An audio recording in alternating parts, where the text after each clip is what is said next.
Hello, welcome back. This is Grillenheimer. We're going to go over 3 base cards because it's all I have time for. I haven't put out a video in almost a week now, and I apologize. We're getting back into these base cards, and there was a section in my file 4 that I skipped over. I had recorded this many times. The cards have been updated. Things have been tightened up, fixed, corrected, etc. Plus changing the base card look as well. So it kind of has a mound sort of look to it. It's not leaning right. It's not leaning left. It's sort of leaning both. So, and we're going to be doing that from here on out, for the better, for the worse. But it's still green. It's still got the same font. Nothing really changed there. It's just so you can kind of tell that it's different from an action or an upgrade card, okay?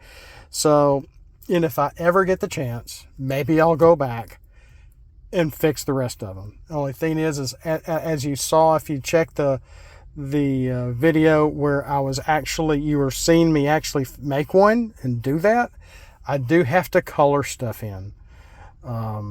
Which isn't bad. I've gotten pretty fast at it. So maybe I will go back and fix the others. We'll see.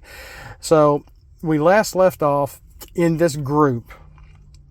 Just before this one was the...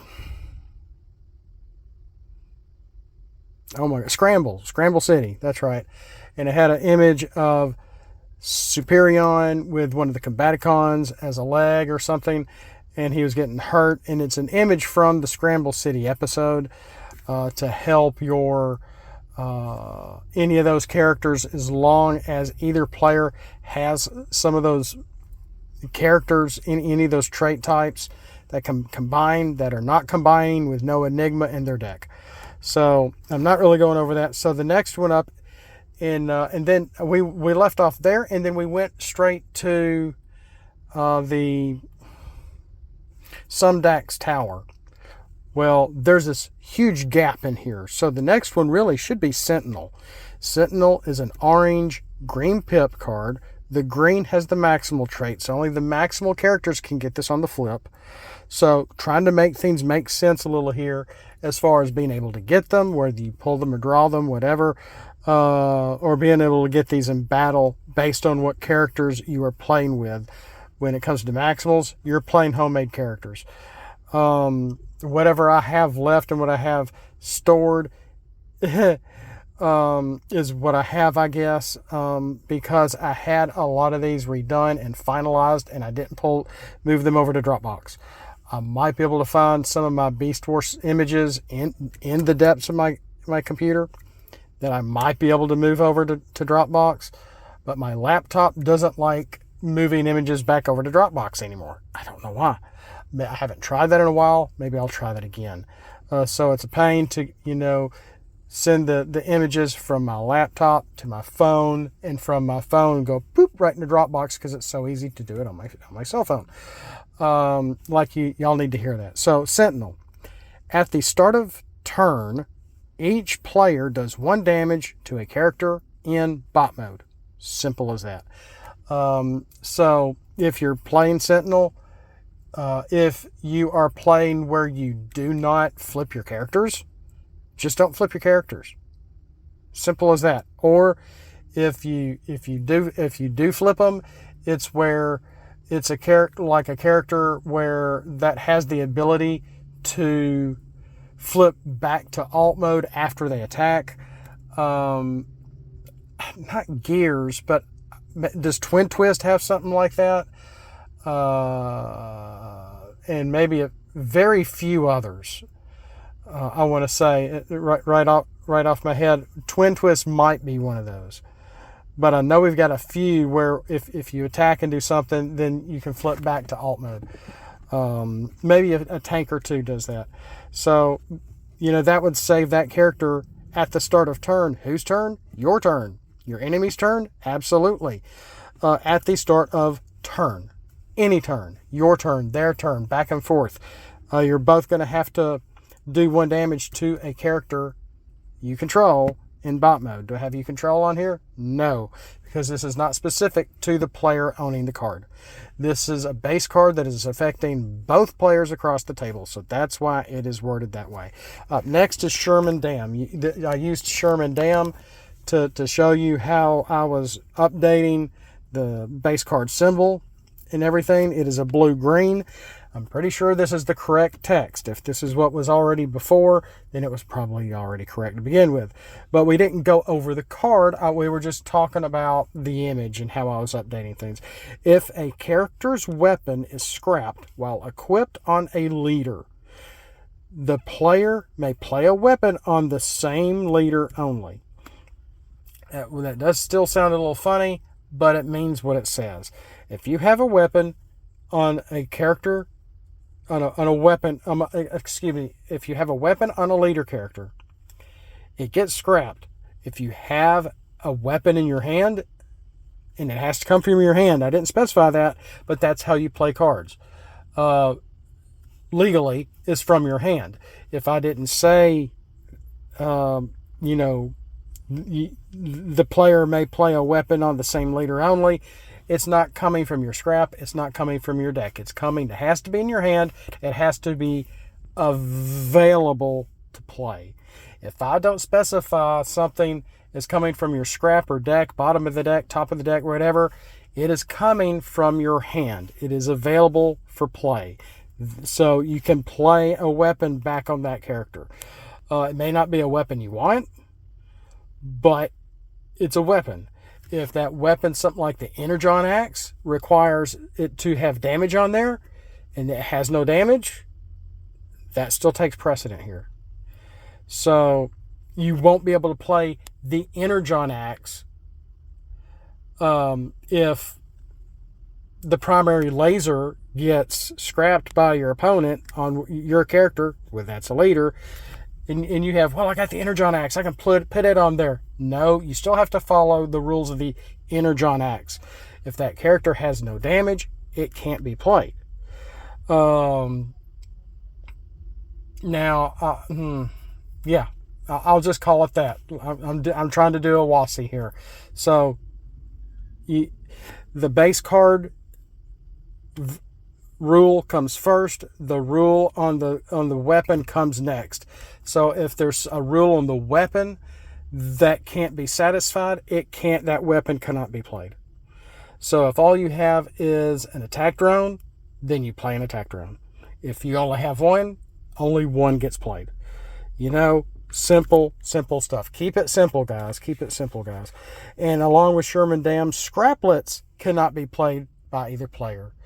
So there's that, and we've gone over scraplets many times. I think it's a neat card.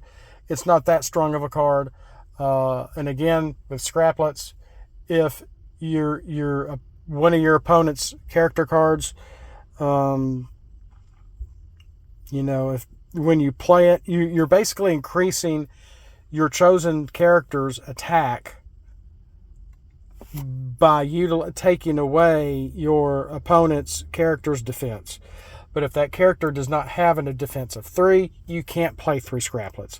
If they only have a total defense of 2, you can only play 2 scraplets, because defense cannot be less than 0.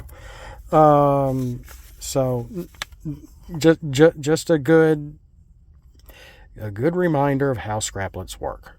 Because defense cannot be less than 0. Solar Power Station is our last one here. It is orange with the melee trait, green with the specialist trait. While any character that has a weapon, armor, and utility equipped, a player's chosen attacker has bold 2 for battle. Wait a minute, Grillenheimer. Are you saying while any character? One of my characters? My opponent's character? If my opponent has a character filled out with at least a weapon, armor, and upgrade, my attacker can have bold 2? Absolutely. Abso-smurfly. Yes. Problem is each ranged character has oppressed 2 bold for battle.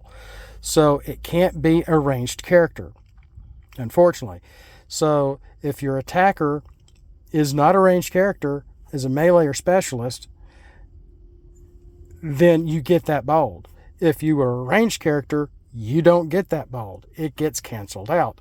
So there's that, something to think about. If you have a character that has a weapon, armor, and upgrade equipped, and you have another character and they're already tapped, you're using a character that is untapped to attack for turn, yes, they have bold 2 from this. They have bold 2 if they have a flamethrower equipped. That's bold 4. You play an action. Well, you can't have. Well, let's say you were able to play this base card before you draw. You're going to be able to utilize this in battle, in the same battle, as long as you already have a character with all that done, okay? If it's a character that already has a flamethrower in play, you played the solar power station with a supercharge, and as long as that character that you are using to attack is not a ranged character, you're going to get some nice bold. If that utility happens to be one of my power masters, then yeah, you're going to get the extra flip based on whatever colors you're flipping, etc. Or if you have a battle master as a weapon, like, I don't know, who is it? Lyle Kaiser.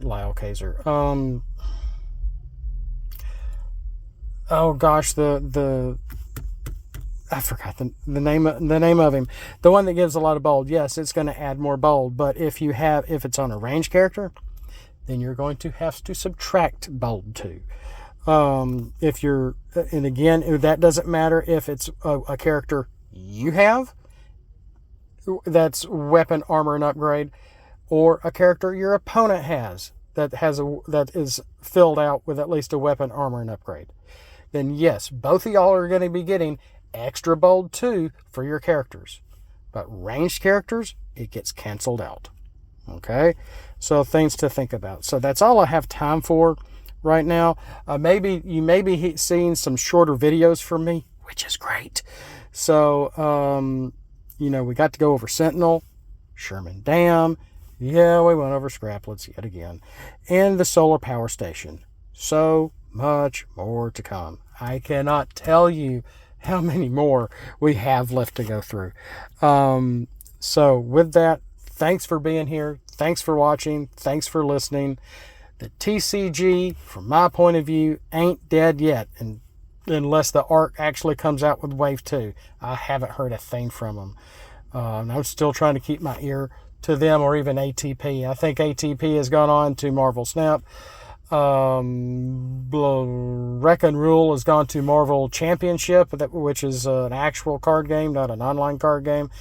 Blues on Attack. I haven't seen much from anything from them. I think I last saw them playing some sort of different table game.